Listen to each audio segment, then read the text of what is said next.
Hey guys, how are you? Welcome back to my channel. It's me, Steven. The last time I saw you, I'm afraid I left you in a bit of a cliffhanger and that I was contemplating calling out sick for work. And then you haven't seen me until now. Hi there. First, I want to say thank you for those people who reached out to see how I was doing. Thank you very much. I do appreciate the thought. Thank you. I'm feeling much better. 100%. Thank you. So the last time I saw you, I was contemplating calling out sick for work. I was not feeling well. I wasn't feeling 100%, not even 60%, never mind 100. I took a rapid COVID test to see if that might have been a possibility. It was negative the last time I saw you. I think I took one. I went to sleep and I woke up like 14 hours later. I mean, I really was not feeling well. So I woke up and I called crew scheduling. It's been a long time since I've called out sick. In fact, the last time I think I called out sick was it was two kittens. Do you remember the two kittens? Diana had two kittens that lived to about 3 weeks when I found them, but they both had serious eye infections where they would have died because their eyes were sealed shut. But I took them to a vet and I had to give them eye drops and feed them every 2 hours with an eyedropper. So it was either take care of these kittens or call out sick for work. So I called out sick for work. That was the last time. That was well before COVID started. So I called out sick for work. I get 2 points for calling out sick as a line holder. All I have to do is call them and say, hey, I don't feel well. I'm not going to be working tonight. They say, no problem. We'll see you on your next, scheduled day. And so I get 2 points for that call out. If you're on reserve with my company, just in case you're a new person with my company watching this video for some reason, if you have to call out sick, you have to call out every day you're sick. And it's got to be consecutively. So if you have 5 days of reserve or 6 days of reserve and you're sick for 4 days, you have to call every single of those 4 days. And then you can, I think, call in well. Do you have to call in well? I don't know. But you have to call every consecutive day. And that will constitute one sick call, not four. So there's that. All right, so yeah, so I feel 100% better. I slept for like 14 hours. I'm sure I already told you that. I have been sleeping off and on whenever I wanted to. Yesterday, I took like a 4-hour nap in the middle of the day. It felt great. I just hung out in the house. I've done nothing. I've done 2 loads of dishes. That's it. The house is a mess, but I live alone, so there's that. But I'm feeling 100% now, so I wanted to let you guys know that I'm well and that I've recovered. I was supposed to get back from my work trip yesterday. Then I'm off, I think, for 4 more days. I think March 21st, my birthday. I have to go to Recurrent. So the next few days, I'm going to spend time reading my flight attendant manual to help refresh me in preparation for my Recurrent test. But today I want to celebrate a little bit of today. And this, I apologize, this video is going to be a bit of a melange of a whole bunch of stuff, which if you're a longtime subscriber will not be a surprise. So I do apologize for the scattered nature, but this is, it's a makeup video. How you doing? What's been going on? How am I, So today is March 16th. And I'm celebrating today because it's my grandmother's birthday. Some of you might remember that my grandmother was and always will be my dearest, dearest soul. When I was 14, I ran away from my mother. I left my mother. I sort of emancipated myself, saved myself. And I literally was on a transport, a C-5 airplane from Stuttgart to Boston, where my grandmother picked me up, and I told her I'm never going back. I'm never living with her again, and she just accepted that. And my mother was happy to let me go. So, in that, my grandmother, I think, really saved my life. I don't know what my future would have looked like had I stayed with my mother, but my grandmother took me in, let me live with her. And she was tired. The poor woman was tired. She was the breadwinner. She was the only full-time worker. My grandfather had a massive heart condition, so he couldn't work. She had 4 children, one of them special needs that lived in the house. And then, after she's almost done raising her kids, and here I show up, this complicated, depressed teenager with an alcohol problem already. So I think she saved my life. But today is her birthday. And since our birthdays were so close, hers is the 16th, mine is the 21st, we used to celebrate these days, these 5 days together. Wherever we were, I got cat hair on my nose. These days were extra special to us. And we would do little things. Like, we both loved black olives. I love black olives for some reason. Not the Kalamata, like the Greek olives, just like the pitted ones you find in a can. But the two of us would just sit down and dump a whole can of those into a bowl and just eat them like jelly beans. But then we would also eat black jelly beans. We would eat like a whole bag of black jelly beans. I don't know who else likes them, but I love black jelly beans. The two of us would sit and eat black jelly beans. What is this with black olives and black jelly beans? There's got to be a connection. But we just celebrated each other for those few days, and I miss her every day. Every day. But these days, especially on her birthday, I'm kind of getting choked up a little bit. I miss her desperately. She was a very strong woman. She worked full time. She was the lead secretary for the nursing staff at Miriam Hospital in Pawtucket, Rhode Island. And my grandfather, he couldn't work. He spent most of his time downstairs in the finished basement watching TV, smoking a pipe. But she worked all day. She came home and she cleaned and she cooked dinner and she took care of everybody, never giving time for herself. And only now as an older adult do I realize the sacrifice that woman made for her family. So, I celebrate her today. But there's a long ramble about my grandma. I miss her. I miss her so bad. She would be so happy. I know how happy some of you are for me.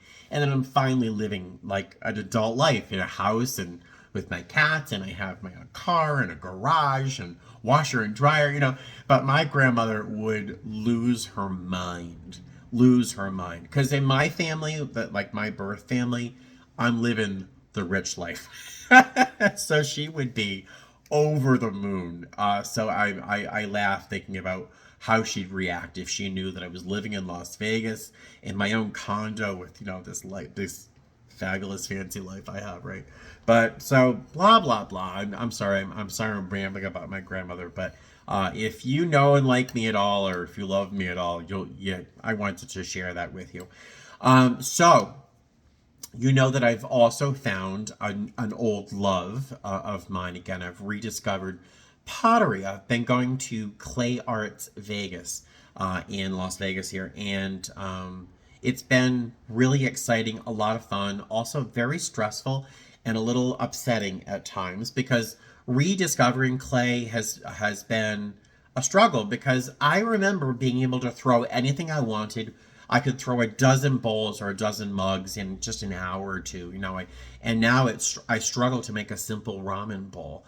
So it's been a bit frustrating, but I got my first 2 pieces that had been finished, fired, glazed, and everything. I wanted to share them with you. So I like one of them. I kind of like the other, but they're 2 bowls. I love making bowls. They're fun. They're satisfying. And when you eat out of something you've made out of a lump of clay, there's very few things that are more satisfying. And if you didn't make it, just eating something out of a handmade bowl is just really nice. But so these are 2 bowls I made.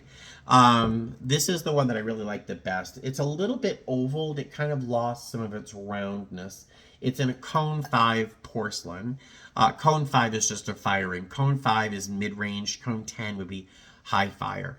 So it's in porcelain. This is just glazed naked clay. There's no color in the glaze. I just like the neatness of it. The body of it, if you can see the ripples, can you see? Oh, that's a little much. Oh, yeah, you can kind of see. Well, you can see the black, right? So what I did here was I brushed on underglaze in black in these big globs. I put a red dot of underglaze and a squidge of white underglaze. And then what I did was I brushed shellac. You know what, like just from the hardware store. I brushed it around these areas that are black. And then I continued brushing. You can kind of just see the texture in the white that continues from the black. Can you see that? There's a three-dimensional texture there. This process is called water etching. So I brushed shellac on in those areas, let everything dry. When the clay was bone dry, the clay dissolves if you touch it with water. It just goes away. So you get a wet sponge and you just kind of wiggle and brush the dry clay, the white clay away, and eventually it wears the shellac resists the brushing. Can you see the texture? I'm sorry, repeating myself. And so that's called a water etching or a water relief process. And so that's the bowl. That's the first bowl. I like it, and isn't it nice? It's nice. And so that's the first bowl. I did the same process with this one in a little bit more of a random pattern. I brushed the underglaze on in these big sort of just waves and then let that dry. And then I brushed on the shellac across the black and also up into the white. Can you see that? Yeah, you can see that little ridge there. So there's a little bit of texture that goes beyond, you can see it here too, beyond the black. But I just brushed the shellac on, waited for it to dry, and then wiped away some of the clay. So it has more of a relief, like a three-dimensional finish there. So that's the second bowl. This one is a little lopsided. It doesn't sit perfectly straight across, but that is the second bowl. Also nicely, oh, isn't that nice? Nicely vitrified. If there was a crack or if it weren't really fired completely, it would sound more dull than that. But so those are the two bowls that I finished. I've been doing this now at Clay Arts for about 5 or 6 weeks now, and I only have 2 finished pieces to speak of right now, and that's a little frustrating for me, but I'm happy to have them. I've got 4 or 5 other bowls. Cat hair drifting. I've got 4 or 5 other bowls in different stages of being finished. I love bowls. I love making bowls. I love eating out of something I made. There's nothing better than eating something that you cooked on your own out of a bowl that you made out of a lump of clay. Even if someone else made it, it's exciting to eat out of handmade pottery. But so there's a couple other things I wanted to show you that are in progress. This is just a mug. I know it's kind of boring. It's just a little stupid mug, but this is bone dry, so it's perfectly dry. The next step, I want to paint something on here in a black underglaze, either a plane or maybe a cat, I don't know, with some other details around it, and do another water etching kind of thing on this mug. It's a good size mug, as you can see here. But the problem is the shrink rate on this clay is 17%. So this is going to shrink down to like a smaller mug. Not perfectly sized for me because I like a big mug. But this is going to be, it's a good form. It's a good form for a mug. So I'm looking forward to seeing how that turns out. So this assignment was to throw a ramen bowl. Now, I've honestly never been to a ramen restaurant, or I got cat hair all over my face. I've never been to a restaurant where you actually ate out of a ramen bowl. My ramen bowl is a saucepan that I usually end up eating out of. So, but that was the assignment for that. This assignment this week is to make a pour over and a cup or a mug. A pour over, like a coffee pour over that they do at Starbucks or something. There's a cat hair right on my nose. So I've never used a pour over, and so I had to make one. So these pieces I just threw yesterday. I think I threw them yesterday, and I trimmed them today. Now this is going to be the cup, and this is in a stoneware clay, and this is a porcelain. You can see the color difference, right? So this is the, I'm sorry, this is probably very boring for you. This is a stoneware cup, and you can see how big it is in my hand. It's going to shrink considerably. I trimmed these little ridges. You can kind of see. Can you see that? I trimmed these ridges in here, and my plan is to glaze an underglaze in black, and that's it. It's going to be a matte black when that's done. And then I want a glaze up here that's going to maybe spill over the tops of these little things here. So that's my goal. I do want to clean up this edge here. I'm not really a fan of that little rim, but that's the cup. And this is the pour over. And this is the vessel where you would put the coffee filter with coffee inside, and that's the body of it. And this part frequently sits over like a lip, like a lid. But in this case, I'm making it so it fits inside, do you see? The top of the cup. And there's this little hole here. That little hole is to allow air to kind of come through, you know, physics. And so that's going to be the pour over. So that will be where the coffee will be. It will drip down through these holes into the cup. So that is the project, and I kind of wanted to make the pour over thing be like a lid to the cup. So I think that worked. I didn't put a handle on it. I don't love handles on everything. Sometimes handles get in the way, you know? So having a good cup to hold is nice. And the body is fairly thick, so it won't be ridiculously hot to hold on to. And I even think these little ridges might help in insulating from a hot beverage. So that is what I've made, and I'm in the process of making right now. And lastly, because this video is so random, I got new glasses. Now, if you're if you're a long-time subscriber, you may remember I wear glasses all the time. I have a lot of glasses. I have many different pairs of glasses. I kind of have a problem with glasses. Well, I went on to a website called Zilul, right there. This is not sponsored. We all know how I feel about sponsored videos. And I got 2 pairs of glasses. I think I spent maybe $40. I think that tops. I don't remember how much. But so I wanted to show you the glasses. I got 2 pair. They came in a very cool little box in a little pouch. This is the normal pair. I have an abnormal pair. This is the normal pair. They're nice, right? Just a simple, easy, good-looking black frame. I like them. I love them a lot. I have amazing vision benefits, and I am due to get another pair of glasses with them. But yes, buddy, I know. Buddy wants treats. But I think this complete pair was like $14 or something. I forget. Super cheap. And I think they're nice. I think they're nice. This other pair, now don't judge. Well, you can judge all you want. This is my channel, right? I got these for work, and you've all seen me in my uniform, right? So just imagine these glasses in my uniform. And this is not to be serious. This is meant to be like when someone sees me on the plane going, oh, you know, those are funny. All right. Get ready. I think they're great. Look at those. Can you imagine seeing me? Because you will. You'll see me in these because I'll be in my work uniform before long. But come on. Are these not perfect to go with my work uniform and my watch? How fun are those? I mean, and they make me happy. They make me laugh. So I know they're ridiculous. They're ridiculous.